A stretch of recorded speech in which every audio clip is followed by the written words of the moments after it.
Soaring 632 meters above the financial heart of China, Shanghai Tower is the second tallest building in the world.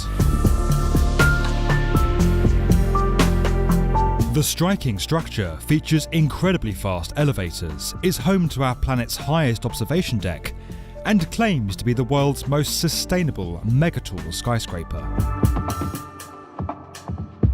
But despite its status as one of modern China's most iconic megaprojects, and its ambition to be a crowning symbol of the country's economic growth, Shanghai Tower has been plagued with challenges. This is how one of the world's tallest and most important skyscrapers failed.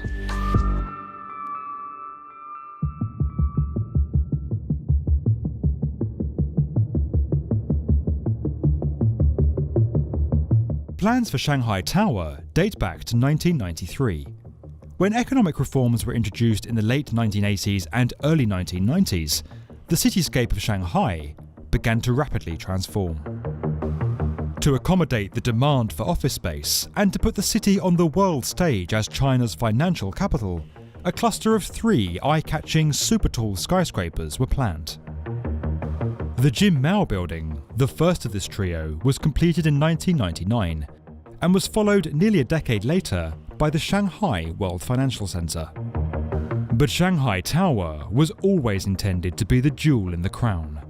Backed by a consortium of state-owned developers and primarily funded by Shanghai's municipal government, work on the $2.4 billion tower first commenced in 2008. 8 years and 128 stories later, the twisting structure completed, stunning the world with its scale and unusual form, while making the skyscraper superblock one of the densest places on Earth, with more than 1 million square meters of real estate on offer. Sitting so close together, these towers invite comparison. Each one sets a monumental record, only to be dramatically outdone by its successor.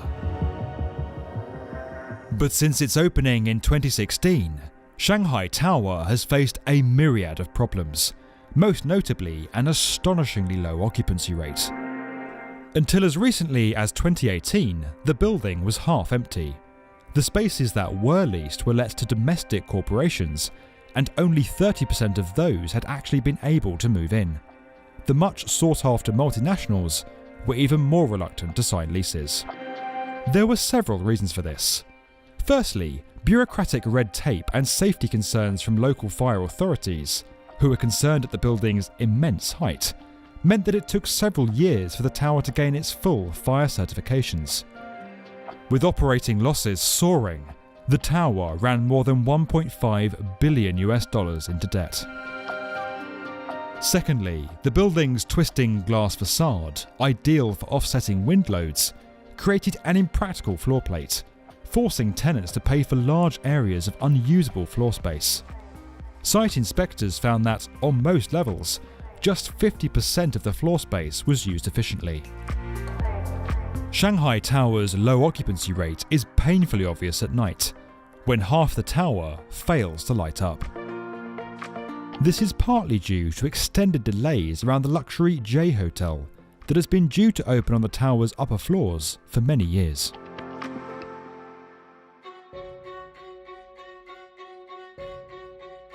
Shanghai Tower's world-class sustainability credentials, which earned it LEED Platinum certification, were in fact a key part of its commercial strategy. Investors are always looking for ways to lower the maintenance and energy costs of super-tall buildings, while rent for LEED-certified structures can be up to 30% higher because of their desirable green status. As such, the tower boasts over 40 energy-saving techniques, including 200 wind turbines at its summit providing 10% of its power, a dual-layered glass skin that naturally cools and ventilates the building interior, and a rainwater recycling system. But these measures did little to attract tenants in the tower's early years, and in addition to the problems outlined earlier, Shanghai Tower found itself completing at an unsettling time for the Chinese economy. With commercial occupancy rates across the city falling, the tower was asking tenants to pay expensive rents when they were looking for bargains. Even the International Monetary Fund noted the lack of competent commercial decision-making from China in its construction projects.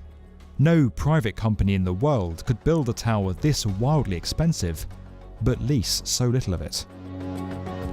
Despite pushing the very limits of engineering and being widely praised for its design that has undoubtedly made it an iconic symbol of China, Shanghai Tower has seemingly fallen short of becoming a monument to the country's economic success, standing instead as quite the opposite.